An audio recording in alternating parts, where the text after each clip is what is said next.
வணக்கம் மக்களே. பாக்கியலட்சுமி நாடகத்தில் அடுத்து என்ன நடக்கும் என்பதை பார்க்கலாம் வாங்க. அதுக்கு முன்னாடி நீங்க நம்ம சேனலை சப்ஸ்கிரைப் பண்ணாமல் இருந்தால் உடனே பண்ணிடுங்க. ஈஸ்வரி இனியாவோட வாழ்க்கையில அவசரப்பட்டு முடிவெடுக்கிறதை பாக்கியா தட்டி கேட்டு ஈஸ்வரியை வீட்டை விட்டு வெளியே துரத்துனா நல்லா இருக்கும்னு நீங்க நினைச்சீங்கன்னா இந்த வீடியோக்கு ஒரு லைக் பண்ணுங்க. வாங்க வீடியோக்குள்ள போலாம். ஈஸ்வரி கிட்ட கோபி ரூம்ல கேட்டுக்கிட்டு இருக்காரு. என்னம்மா, எல்லாரையும் நாளைக்கு வீட்ல இருக்க சொல்லி இருக்க, என்ன ஆச்சு? அங்கேயே நீ உன் முடிவை சொல்லி இருக்கலாம்ல. என்ன எதுன்னு சொன்னா தானே தெரியும் அப்படின்னு கோபி கேக்குறாரு. இங்க பாருடா கோபி, எல்லாம் ஒரு நல்ல விஷயம்தான்.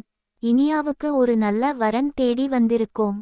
அதனால அந்த வரனையே நல்லபடியா இனியாவுக்கு கல்யாணம் பண்ணி வச்சிரலாம். அம்மா, என்னம்மா சொல்றீங்க? பாக்கியாவுக்கு இந்த விஷயம் தெரிஞ்சதுன்னா அதுக்கப்புறம் பெரிய பிரச்சனை பண்ணுவா. அது மட்டும் இல்லை, இனியாவுக்கு வயசு என்ன ஆகுது? அவ இப்பதான காலேஜ் படிச்சுக்கிட்டு இருக்கா. காலேஜ் எல்லாம் முடியட்டுமா? அதுக்கப்புறம் ஒரு நல்ல பிசினஸ் மேனா பார்த்து நானே அவளுக்கு கல்யாணம் பண்ணி வைக்கிறேன். இங்க பாருடா கோபி, அவ போய் படிச்சு கிழிச்சதெல்லாம் போதும். பேசாம நான் சொல்றதை மட்டும் பண்ணு. இதுக்கு மேலேயே நீ அவ மேல நம்பிக்கை வச்சு காலேஜ்க்கு அனுப்புனேன்னு வச்சுக்கோ. அவ கண்டிப்பா அந்த ஆகாஷை தான் கல்யாணம் பண்ணிப்பா. நமக்கே தெரியாம கூட பாக்கியா கல்யாணம் பண்ணி வச்சிருவா. நான் சொல்றதை கேளு. நீயும் பாக்கியா மாதிரி இனியா படிக்கட்டும். இனியாவோட வாழ்க்கையை பார்க்க எனக்கு தெரியும்னு நீ முட்டாள் மாதிரி எல்லாம் பேசிக்கிட்டு இருக்காத. நான் சொல்றதை மட்டும் பண்ணு. நாளைக்கு நிச்சயதார்த்தம். எல்லாத்தையும் ஏற்பாடு பண்ணு அப்படின்னு இங்க ஈஸ்வரி சொன்னதை கேட்டதுமே கோபிக்குமே இங்க தன்னோட அம்மா சொல்றது சரி மாதிரி நினைச்சுக்கிட்டு நேரா வெளிய வந்து ஹால்ல எல்லார்கிட்டையும் ஈஸ்வரியும் கோபியும் சொல்ல ஆரம்பிக்கிறாங்க. என்ன ஆனாலும் சரி, நாளைக்கு எல்லாரும் வீட்ல இருக்கணும். ஏன்னா நம்ம வீட்ல நாளைக்கு ஒரு விசேஷம் அப்படின்னு ஈஸ்வரி சொன்னதை கேட்டதுமே அங்க இருந்த எழில், செழியன், இனியா, பாக்கியாவ்னு எல்லாருக்குமே ஒரு பக்கம் அதிர்ச்சி ஆகுது. உடனே இங்க பாக்கியா இருந்துகிட்டு, என்ன அத்தா சொல்றீங்க? எதுக்காக நாங்க எல்லாரும் வீட்ல இருக்கணும்? இங்க பாரு பாக்கியா, நாளைக்கு இனியாவுக்கு மாப்பிள்ளை வீட்ல இருந்து பொண்ணு பார்க்க வராங்க. ஒரு பெரிய மனுஷியா இந்த தடவையாவது என்னை மதிச்சு நடந்துக்கோ அப்படின்னு ஈஸ்வரி சொல்றதை கேட்டதும் எழில் உடனே, இங்க பாருங்க பாட்டி, இப்போ இனியாவுக்கு என்ன வயசாகுது? அவள் இன்னும் படிக்கணும், அவளோட வாழ்க்கையில வளரணும். அதை விட்டுட்டு இனியாவுக்கு ஏதோ அவசரமா திருட்டு கல்யாணம் பண்ற மாதிரி நீங்க ஒரு ஏற்பாடும் பண்ணிக்கிட்டு இருக்கீங்க. ஆமா, இந்த வீட்ல எங்க அம்மாவோட முடிவை கேட்டீங்களா? இனியாவோட வாழ்க்கையில என்ன முடிவெடுக்கணும்னு அம்மாவுக்கு மட்டும் தான் தெரியும். ஆனா நீங்களும் இஷ்டப்பட்டு ஏதோ மாப்பிள்ளை வீட்ல வந்து பொண்ணு பார்க்க வரப்போறாங்கன்னு சொல்லிக்கிட்டு இருக்கீங்க. அதுவும் நாளைக்கே நிச்சயதார்த்தம். முடியவே முடியாது. ஒழுங்கா இந்த நிச்சயதார்த்தத்தை நிறுத்துங்க அப்படின்னு எழில் ரொம்ப கோவத்தோட பேச, ஆமாடா, வந்துடுவேன். உன்னையும் உங்க அம்மாவையும் பத்திதான் எனக்கு தெரியுமே. இனியாவோட வாழ்க்கையை கெடுக்கிறது தானே நீங்க பெரிய வேலையை வச்சுக்கிட்டு இருக்கீங்க. ஆமா, எதுக்காக நீயும் உங்க அம்மாவும் அடிக்கடி அந்த வேலைக்காரி செல்வி பையனை போய் ஹாஸ்பிட்டல்ல பார்த்துட்டு வந்துட்டு இருக்கீங்க? என்ன, நாங்க எப்படியாவது இனியாவை உனக்கு கல்யாணம் பண்ணி வைக்கிறேன்னு போய் சமாதான புறாவை காட்டிட்டு வரீங்களா? அப்படியெல்லாம் நீங்க மனசுக்குள்ள நினைச்சாலும் நடக்கவே விடமாட்டேன். பார்த்துக்கோங்க, நாளைக்கே இனியாவுக்கு நிச்சயதார்த்த ஏற்பாடு நடக்கணும். அவ்வளவுதான் சொல்லிட்டேன் அப்படின்னு இங்க ஈஸ்வரி ரொம்ப கோவத்தோட சொல்லிக்கிட்டு இருக்க உடனே கோபி இருந்துகிட்டு, ஆமா எழில், அம்மா சொல்றதுல கூட தப்பு கிடையாதே. நானுமே அம்மா சொல்லும்போது ஏன்னுதான் கேட்டேன். ஆனா அம்மா இந்த விஷயத்துல ஒரு நல்ல முடிவு எடுத்திருக்காங்க தான் எனக்கும் தெரியுது. அது மட்டும் இல்ல, வரப்போற வரன் அவ்வளவு பெரியவங்க, பிசினஸ் மேன் வேற. அதனால நல்லபடியா இந்த கல்யாணத்தை நாம நடத்தி முடிச்சிருவோம் அப்படின்னு கோபி சொல்ல உடனே எழில் இருந்துகிட்டு, நீங்க எல்லாம் ஒரு அப்பாவா? நான் தெரியாமதான் கேக்குறேன். ஒரு பொண்ணு தப்பு பண்ணா ஏன் தப்பு பண்றன்னு கேட்கலாம். ஆனா உடனே எடுத்ததும் கல்யாணம் பண்ணி வச்சிட்டா எல்லா பிரச்சனையும் முடிஞ்சிடும்னு நீங்க நினைச்சுக்கிட்டு இருக்கீங்களா? ஆமாண்டா, என் பொண்ணு மேல எனக்கு அக்கறை இருக்குல்ல. பின்ன நான் தானே கல்யாணம் பண்ணி வைக்கணும். போதும் போதும், உங்களோட அக்கறை. ரொம்ப அக்கறையா இருக்க வச்சுதானே நீங்க இந்த குடும்பத்தை விட்டுட்டு ராதிகாவை கல்யாணம் பண்ணிக்கிட்டு போனீங்க. அதே அக்கறை இருக்க வச்சுதானே அந்த ராதிகாவையே துரத்தி விட்டுட்டு மறுபடியும் வெட்கமே இல்லாம என்னோட அம்மா வீட்ல உட்கார்ந்துகிட்டு இருக்கீங்க. இங்க பாருங்க, உங்களால தான் இந்த வீட்ல ஒவ்வொரு பிரச்சனையும் வந்துகிட்டு இருக்கு. நீங்க இந்த வீட்டுக்கு வந்ததுக்கு அப்புறம்தான் உங்க அம்மாவும் சும்மா இல்லாம எதுக்கு எடுத்தாலும் இங்க அம்மாவை குறை சொல்லிக்கிட்டு இந்த வீட்ல அதிகாரம் பண்ணிக்கிட்டு இருக்காங்க. நீங்க இந்த வீட்டை விட்டு வெளியே போயிட்டாலே இந்த வீட்ல இருக்க பிரச்சனை பாதி குறைஞ்சிடும். அதுக்கப்புறம் வரப்போற பிரச்சனையை நாங்க பார்த்துக்கிறோம். இதுக்கு மேலேயே உங்களை நான் அவமானப்படுத்தி பேசணும்னு எனக்கு அவசியமே இல்லை. உங்களுக்கே புரியும்னு நினைக்கிறேன். ஒழுங்கா இந்த வீட்டை விட்டு வெளியே போயிடுங்க. ஏன் எழில், எதுக்காக நான் போகணும்? இங்க பாரு, என் பொண்ணு இனியா இந்த வீட்ல தான் இருக்கா. அதனால நானும் இந்த வீட்ல இருந்து என் பொண்ணோட வாழ்க்கையை நல்லபடியா முடிச்சு கொடுத்துட்டு அதுக்கப்புறம் நான் இந்த வீட்டை விட்டு வெளியே போறேன். போதும், நிறுத்துங்க. இதையே நீங்க இன்னும் எத்தனை நாளைக்கு தான் சொல்லிக்கிட்டு இந்த வீட்டிலேயே இருக்க போறீங்க? ஆமாண்டா, அப்படித்தான் பண்ணுவோம். எதுக்காக நீ டாடிய இந்த வீட்டை விட்டு அனுப்பணும்னு சொல்ற?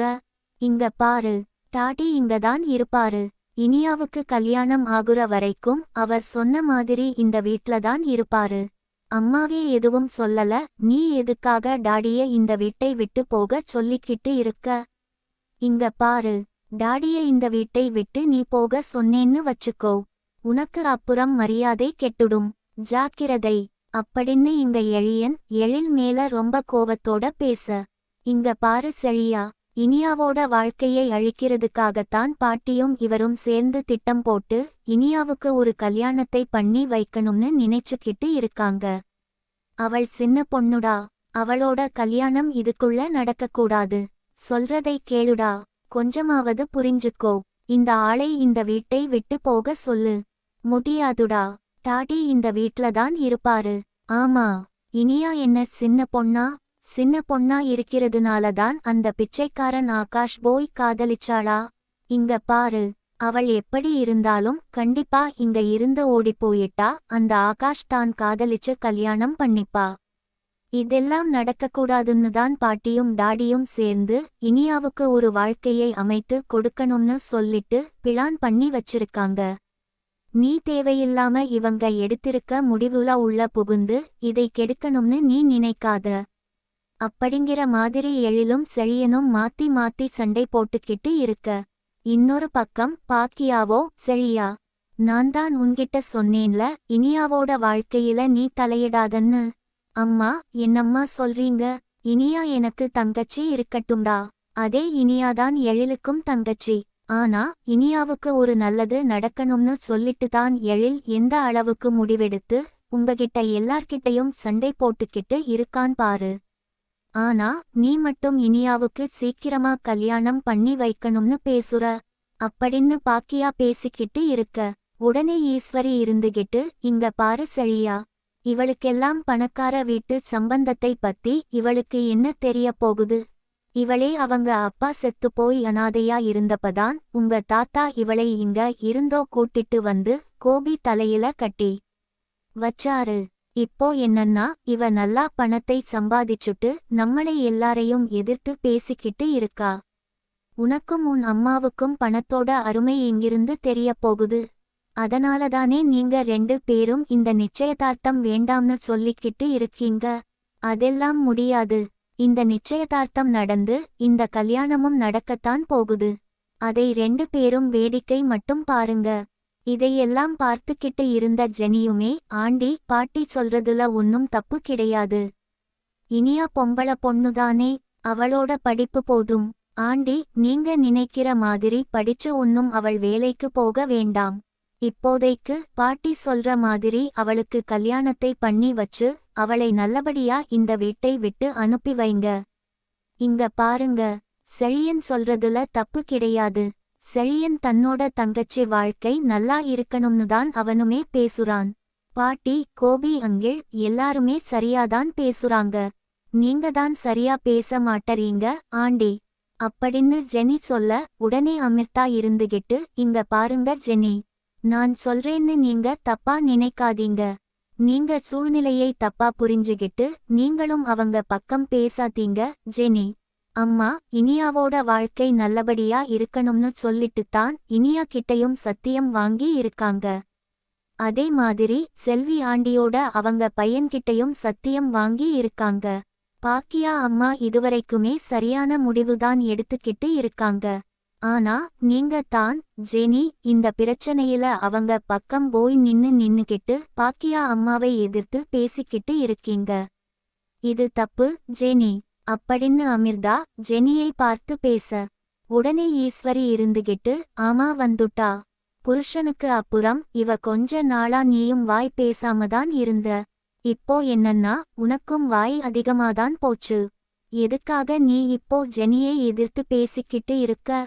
நீயும் ஒரு பணக்கார இடத்துல இருந்து வந்திருந்தா உனக்கும் பணம்னா என்னன்னு தெரிஞ்சிருக்கும்.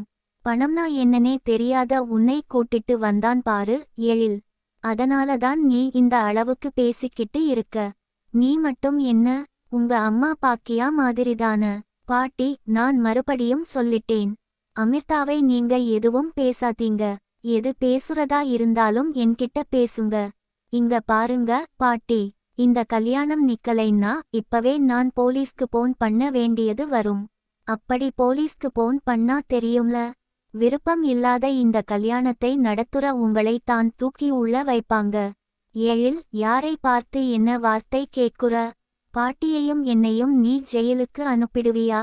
ஏங்க, போலீஸ்க்கு போன் பண்ணு. நான் ஏன் பண்ணணும்? இனியா ஒரு போன் போட்டு போலீஸ்க்கு இன்ஃபார்ம் பண்ணிட்டா போதும். உடனே உங்களை வந்து அடுத்த நிமிஷமே அரெஸ்ட் பண்ணி கூட்டிட்டு போய் உள்ள வச்சிருவாங்க. ஒழுங்கா நான் சொல்ல வேண்டியதை சொல்லிட்டேன். இந்த நிச்சயதார்த்தத்தை நிறுத்துங்க அப்படின்னு எழில் ரொம்ப கோவத்தோட சொல்ல, உடனே இங்க செழியன் இருந்துகிட்டு, இங்க பாரு எழில், நீ சொல்ற மாதிரி எல்லாம் நிச்சயத்தை நிறுத்த முடியாது. பாட்டி, நாளைக்கே மாப்பிள்ளை வீட்ல இருந்து பொண்ணு பார்க்க வர சொல்லுங்க. இந்த கல்யாணம் நடக்கும் அப்படின்னு இங்க ஈஸ்வரி, கோபி, செழின்னு 3 பேருமே ஒன்னா சேர்ந்து இனியாவுக்கு கல்யாண ஏற்பாடு செய்ய ஆரம்பிக்கிறாங்க. இன்னொரு பக்கம் பாக்கியாவுக்கு இவங்களுக்கு என்ன சொன்னாலும் இவங்க இஷ்டத்துக்கு தான் ஆட போறாங்கன்னு சொல்லிட்டு பொறுத்திருந்து பார்க்கலாம்னு ரொம்ப அமைதியாவே நின்னு வேடிக்கை பார்த்துக்கிட்டு இருக்காங்க. மணியாவுமே இவங்களுக்கு என்ன சொன்னாலும் புரிய போறதில்லை. நாம ஏதாவது பேசினாலும் அம்மாவை தான் அவமானப்படுத்துவாங்க, அசிங்கப்படுத்துவாங்க. அதனால கண்டிப்பா இந்த கல்யாணத்தை நாம ஒத்துக்கிற மாதிரி ஒத்துக்கிட்டு நாம போலீஸுக்கும் இன்ஃபார்ம் பண்ணி சொல்லிடுவோம்.